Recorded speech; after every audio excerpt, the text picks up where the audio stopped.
Superstition is a 1982 supernatural slasher film that features some inventive kills, cool gore, and a creepy atmosphere. It's a rather entertaining horror flick that manages to deliver on the violence and supernatural shenanigans. 2 kids were killed out there.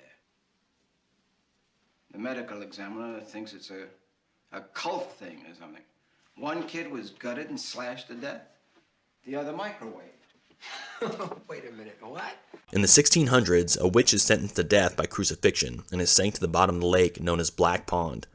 Now, in present-day 1982, a series of bizarre murders plague the property near the lake. It turns out a local church owns the deed to the property, and after a gruesome double murder, the local police force the church to renovate the abandoned murder house. A young reverend named David is tasked with spearheading the renovation, as well as assisting the police in their investigation of the murders. As David begins researching the history of the witch and her curse, an unseen assailant with clawed hands begins killing off anyone who gets close to the lake or the house. Can David figure out a way to stop the witch and save the family that has recently moved into the haunted home? I'm gonna have that thing drained.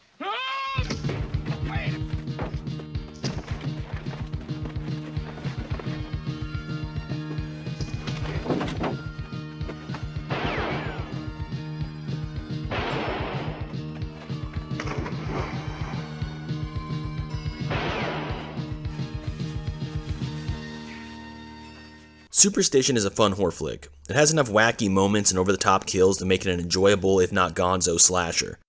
Superstition definitely leans into its supernatural elements, which adds some creativity and excitement to the proceedings. The movie features some inventive kills, like when a stake is hammered into a chick's head, or when a guy is cut in half by a window. The special effects are well done, and there are a few disturbing deaths. The film's plot isn't anything original, nor is it executed at a high level, but there's enough meat on the bone to keep viewers interested, and enough blood to satisfy gorehounds. It's not an outright slasher movie, as it does feature a haunted house aspect as well as some demonic horror elements.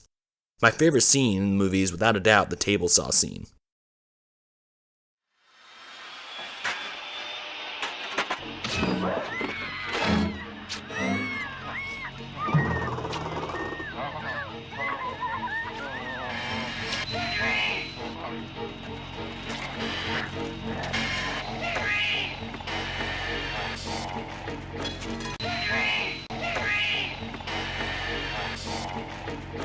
I love Reverend David's reaction.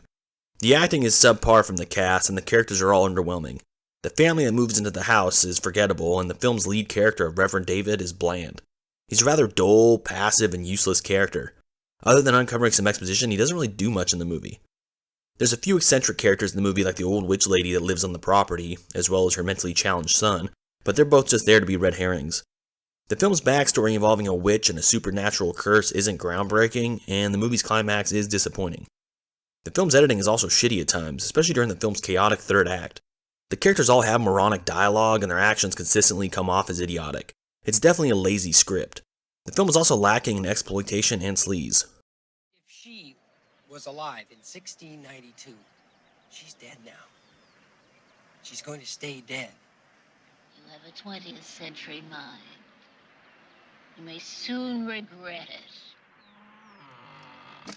On the plus side, the movie does have a decent body count, and I did enjoy the musical score. Also, the flick makes good use of its production values, and the film features solid scene composition. Superstition is one of those movies that could have been a classic, but the film's derivative storyline, bad acting, and half-assed pacing leave it as an underrated and interesting oddity. It deserves more love than it gets, but it's a mixed bag overall. Something that I found interesting about Superstition is that it was a big hit on video in the UK. So much so that they released it theatrically 2 years later and retitled it The Witch, where it garnered a cult following.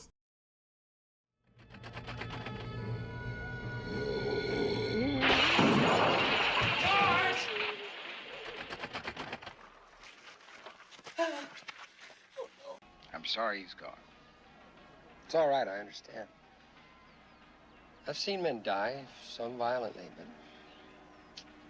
it shook me up. He was a good man.